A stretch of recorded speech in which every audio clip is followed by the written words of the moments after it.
She hadn't even found her seat yet. We were still in the boarding shuffle, coats coming off, bags going up, people doing that awkward aisle dance, and this woman was already snapping her fingers at a flight attendant, not waving, snapping. The temperature in this cabin feels very inconsistent. Can someone look into that? The flight attendant, young woman, name tag, said Brianna, turned with a smile so perfectly calibrated it could have been installed at the factory. Absolutely, ma'am. We'll take a look. She did not take a look. Now let me give you a little context, and I'll keep it quick because my father would genuinely disown me if I made this story depressing. Dad's name is Gerald, 79 years old, late-stage COPD, portable oxygen concentrator, reading glasses that are always slightly crooked no matter how many times he fixes them. We were flying Chicago to Phoenix, drier air, doctor's suggestion. Dad called it his medical vacation and packed his good cardigan, his word search book, and approximately 47 orange peanut butter crackers. It was his first time in first class.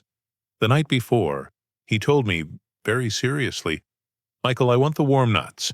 Don't let them rush past us with the warm nuts." So there we were, settled in, crackers ready, warm nuts incoming, life was genuinely good.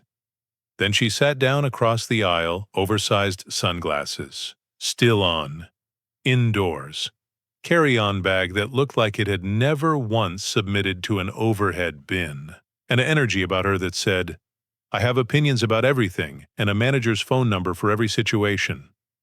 She arranged herself like she was preparing for a photo shoot, adjusted the air vent, adjusted it again, called Brianna over to adjust it a third time. Dad watched all of this quietly over his word search book. Scorpio. He whispered to me, "Dad, I'm just saying." Then her eyes landed on the oxygen concentrator. Not on Dad, on the machine. Like it had applied for the seat without her approval. "Excuse me," she called out. "Is that device going to make that sound the entire flight?" Brianna reappeared, smile fully intact, eyes slightly tired. "It's FAA-approved medical equipment, ma'am, completely within regulations." "I understand regulations," she said, in a tone that suggested she very much did not respect regulations. "I'm asking about comfort. I have a meditation retreat in Scottsdale, and I need to arrive centered." Dad slowly reached over, turned the concentrator volume up one, click, looked back at his word search, Brianna. Caught my eye for exactly half a second. And in that half second, I saw a woman who had chosen the wrong career but was absolutely committed to it. And somewhere over Indiana, I thought, this woman has no idea what the next 4 hours look like. Here's the thing about entitled people on airplanes. They never stop at one complaint. That's not how they're built. By the time we hit cruising altitude, she had called Brianna over 5 times. 5. I was counting. First it was the blanket. This feels synthetic. Then the pillow. It's not full enough. Then she wanted her sparkling water in a specific glass, not the plastic cup. Then she wanted the overhead light adjusted. Then, and this one genuinely impressed me, she complained that the other passengers were breathing too loudly. Dad looked up from his word search. 14 letters, he said quietly. Unbelievable. That's not a word search answer, Dad. No, he said. It's a life answer. Brianna, God bless her, handled every single request with that same factory-installed smile. But I noticed something. Each time she walked away from that woman, her smile dropped for exactly 1 step before she caught it again. 1 step. The passengers around us were doing that thing where everyone's pretending to sleep or read, but absolutely nobody is sleeping or reading. The gentleman behind us, older, fishing hat, reading a Lee Child novel, had given up all pretense.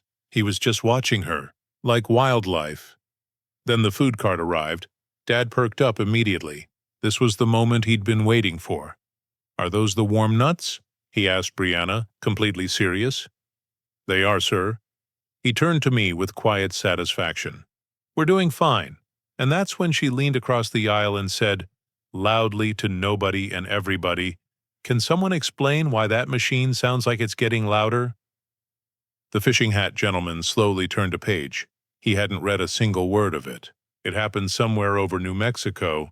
Dad had dozed off, word search on his chest, crackers finished, oxygen concentrator doing its quiet, steady thing.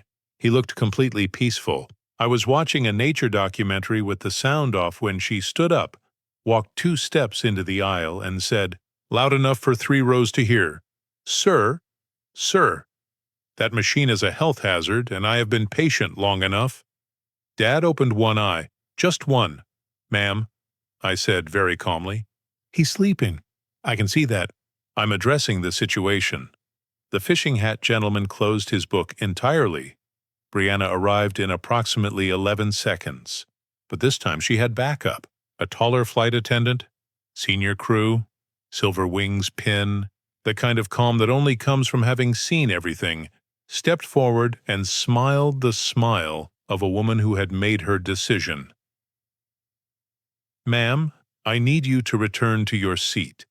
I am a paying customer, and that machine is FAA-approved medical equipment, and you've now disturbed another passenger 3 times. She paused. "Perfectly. We have a seat available in row 28. We're going to move you there now."